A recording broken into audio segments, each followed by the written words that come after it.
en 15 minutes. On remercie M. Chavier. Je propose qu'on passe directement à l'intervention de M.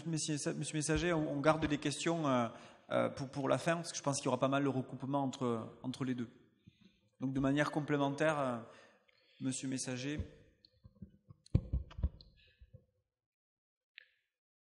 Bonjour à toutes et à tous. Je tiens à remercier David Carassus et la chaire Optima d'avoir pensé à nous dans le cadre de cet atelier, parce que c'est toujours assez rare de pouvoir communiquer et partager un certain nombre d'expériences professionnelles, surtout quand elles ont été longues et dont on peut parfois être fier, c'est mon cas. Je vais essayer de vous présenter ça le plus clairement possible. Aménager la Seine-et-Marne, donc vaste ambition, vaste projet. Aménager les territoires tout en les ménageant. Donc ménager, prendre soin. Donc ça c'est un terme que l'on connaît bien. Celui que l'on connaît moins, c'est ménager les champs. Donc un terme qui apparaît au XVIe siècle par Olivier de Serres, qui fait un traité sur le théâtre d'agriculture et des ménages des champs, et qui pour la première fois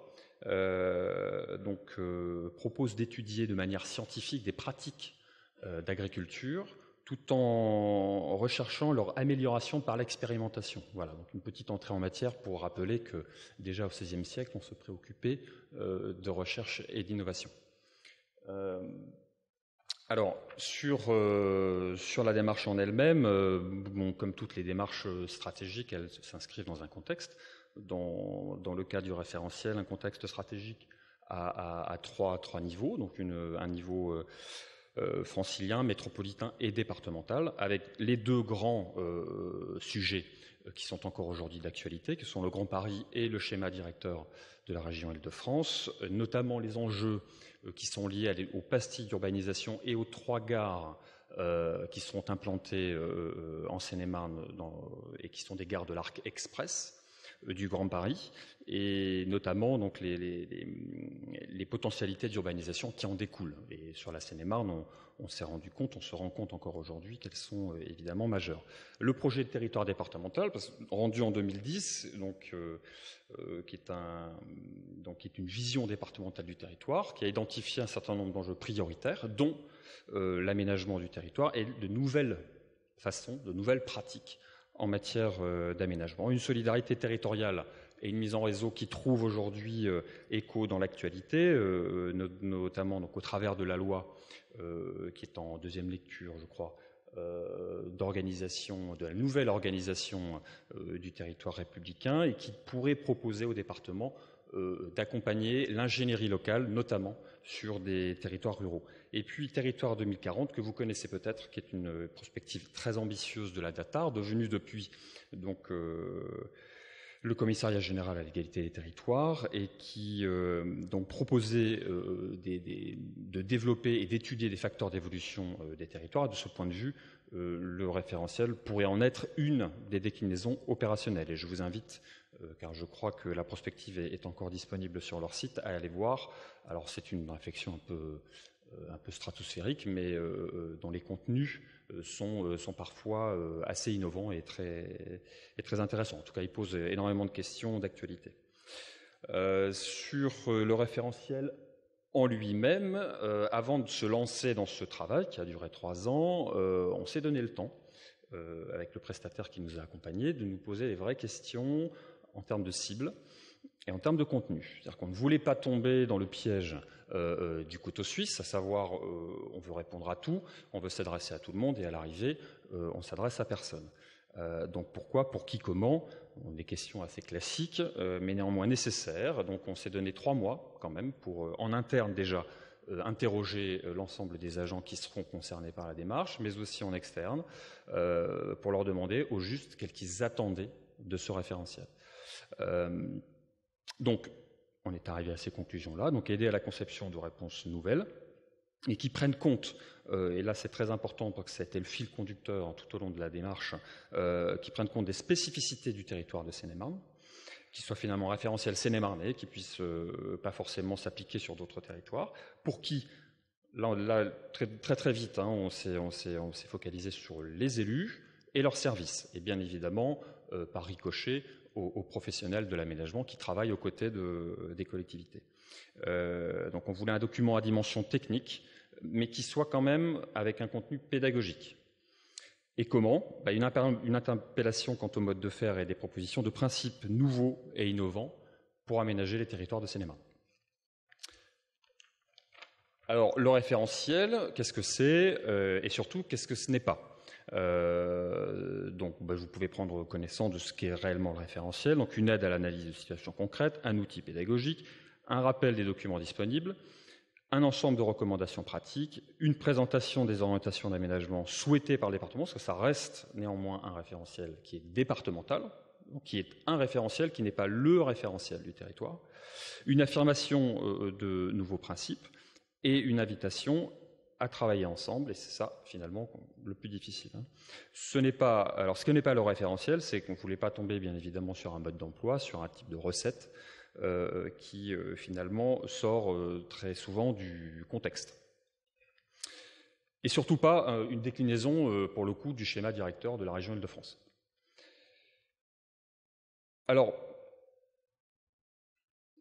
la présentation du document rapidement. Ce qui a guidé sa réalisation et sa rédaction, donc c'était l'audace. On ne voulait pas s'auto-censurer, on voulait vraiment se lancer sur des propositions qui soient parfois un peu dérangeantes, parfois un peu difficiles à mettre en œuvre, mais néanmoins, on voulait néanmoins les proposer.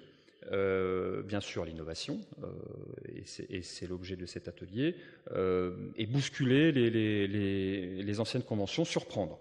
Le partage avec les territoires, donc c'est ce qu'on fait aujourd'hui, et je vais y venir dans le cadre de la mise en œuvre avec les territoires. On verra, il y a des ateliers très pratiques qui aujourd'hui sont donc co-construits avec les territoires et qui donnent, et on en est bien content, des résultats extrêmement positifs.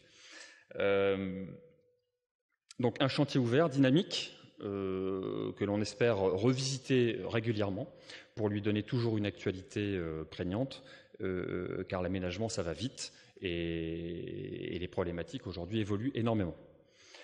Et le rôle du département, comme je l'ai évoqué tout à l'heure, c'est au contact donc, des collectivités, comment animer l'ensemble des acteurs qui concourent à l'aménagement des territoires de Seine-et-Marne. Alors, des exemples de fiches qui se sont donc rangées autour de 3 grandes thématiques qui ont émergé assez rapidement là aussi au début de la démarche, qui sont des thématiques qui sont vraiment pour le coup très seine-et-marnaises, donc on peut retrouver par ailleurs sur d'autres territoires, mais sans oublier que ce département millionnaire a plus de 80% d'espaces agricoles et forestiers, donc la nature est quelque chose d'extrêmement présent. Il nous a semblé important de pouvoir approcher cette thématique au travers aussi de l'urbanisation et des interactions qu'il peut avoir entre les parties naturelles et les parties urbanisées. La mobilité, puisque le département donc, est un département qui est extrêmement vaste et qui est très frappé par les effets pendulaires. Donc là aussi, rechercher des solutions innovantes en termes de mobilité. Et la proximité, donc tout ce qui est l'espace public, le cadre de vie, car la Seine-et-Marne, là aussi, est victime d'un étalement urbain, d'une artificialisation et d'une banalisation de ces territoires. Et là aussi, de ce point de vue-là, le département avait une responsabilité auprès des communes à les inciter à réfléchir leur aménagement autrement. Donc, je vous présente une fiche du référentiel. Là, c'est la première, donc sur la thématique de la nature. Donc, en haut à gauche, le titre de la fiche avec la couleur rappelant la thématique, le message global en dessous, une photo avec un lieu en Seine-et-Marne illustrant le thème de la fiche. Sur la gauche, donc un exemple de bonne pratique, donc un effet benchmark pour aller rechercher donc en Seine-et-Marne, en France ou à l'étranger, des exemples qui nous ont semblé les plus appropriés et les plus innovants. Donc interpeller, donc c'est la partie constat, enjeu, anticipation, prospective. Et puis proposer, donc c'est là où on rentre vraiment dans le rôle du département, donc des propositions d'objectifs, de principes nouveaux. et innovants pour mieux aménager les territoires de Seine-et-Marne.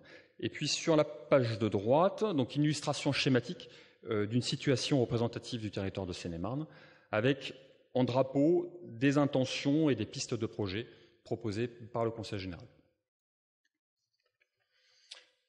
Alors, passons à la mise en œuvre. Juste une petite chose avant, il nous a semblé quand même important, au-delà des fiches, de pouvoir rappeler aux élus locaux le processus de fabrication d'un projet d'aménagement. C'est-à-dire le drame d'aujourd'hui, finalement, dans les réalisations, tient surtout à la qualité des projets.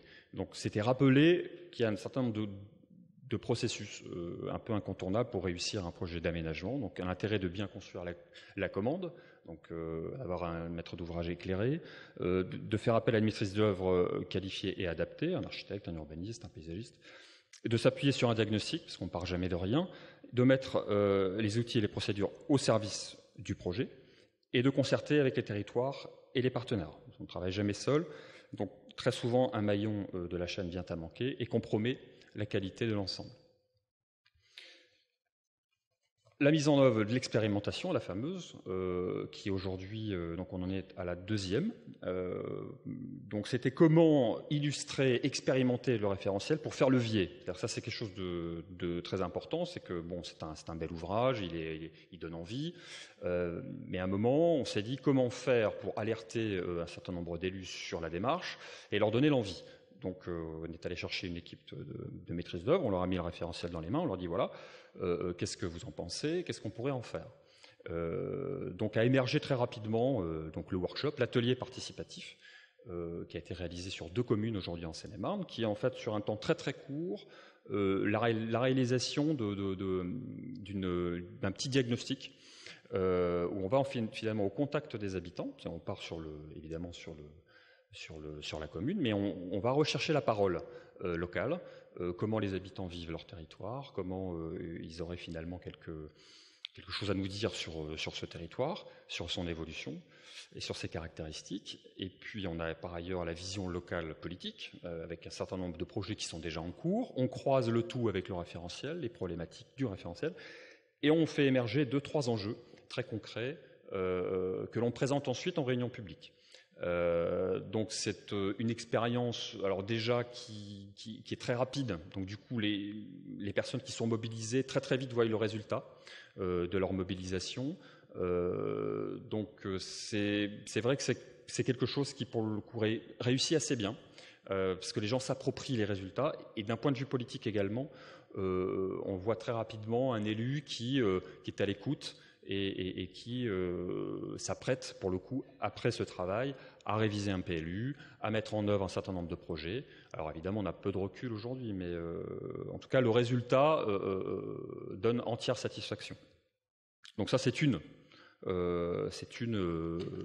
première piste que l'on a mis en œuvre. Mais alors, il y en a une deuxième en interne, car il nous a semblé important de pouvoir accompagner les agents qui portent le référentiel sur les territoires en leur faisant monter un petit peu en compétences et surtout en créant une culture commune, parce qu'évidemment, sur les 5 directions qui sont concernées par le référentiel, chaque direction a une vision très personnelle de l'aménagement du territoire. Donc c'était comment réunir l'ensemble des agents autour de modules thématiques, sur la mobilité, la trame verte, la trame bleue, sur la densification pavillonnaire, voilà, sur des choses très très concrètes, très opérationnelles, comment on arrivait à en discuter autour d'un expert, autour d'un universitaire, et pour finalement maintenir ce lien qui nous avait tenu pendant 3 ans. Et puis consolider, alors là on est sur quelque chose de beaucoup plus opérationnel et qui rentre dans les compétences régaliennes du département, ce sont les avis, les portées à connaissance auprès des communes sur le PLU, c'est comment on traduit le référentiel sur des documents d'urbanisme. Voilà. Alors les perspectives à venir, elles sont nombreuses, elles sont pour certaines ambitieuses. Donc c'était promouvoir et partager le référentiel auprès des élus et de leurs services, on a déjà commencé. On a présenté donc le référentiel au Congrès des maires, à l'Association des maires ruraux de Seine-et-Marne. Donc la réception de ce travail est plutôt très positive, encourageante en tout cas. Le réseau des professionnels, indispensable. Là, pour le coup, il y a une très très grande attente, parce que les professionnels sont évidemment très intéressés par cet outil dans le sens où ça va complètement dans une professionnalisation de leur travail, et c'est pour eux l'occasion de s'appuyer sur un document institutionnel pour travailler. La mise en place d'un plan de formation à l'échelle de la Seine-et-Marne, alors là, c'est très compliqué, c'est très ambitieux, mais c'est vrai que c'est quelque chose qu'on aimerait beaucoup mettre en place. C'est finalement la même chose que l'on fait en interne, mais l'étendre à l'ensemble des professionnels de l'aménagement, donc public, à l'échelle d'un département. C'est comment on met autour en fait, d'un expert et d'un universitaire, des gens de la région, de l'État, des collectivités locales, communes, interco, et comment on fait monter progressivement une culture commune très élargie. Donc ça, pour l'instant, c'est un projet, c'est très difficile, parce que chacun a ses prérogatives, c'est un petit peu compliqué. Donc, identifier sur le territoire des projets d'aménagement stratégique pouvant questionner des problématiques. Là, pour le coup, on se raccroche à une politique départementale de contractualisation avec les territoires, qui est déjà en œuvre depuis longtemps, et que là, on essaie de mettre le référentiel un petit peu dans le dispositif pour voir comment on peut faire monter en qualité, monter en actes vertueux l'ensemble des projets qui remontent des territoires. Développer d'autres outils opérationnels. Voilà, on a le workshop aujourd'hui, l'atelier participatif. On aimerait en développer d'autres, notamment donc des démarches BIMBY, que vous connaissez peut-être, hein, Build in My Backyard, c'est de la densification pavillonnaire, des études urbaines et pourquoi pas des partenariats universitaires avec les écoles d'archi, les écoles d'urbanisme. Voilà.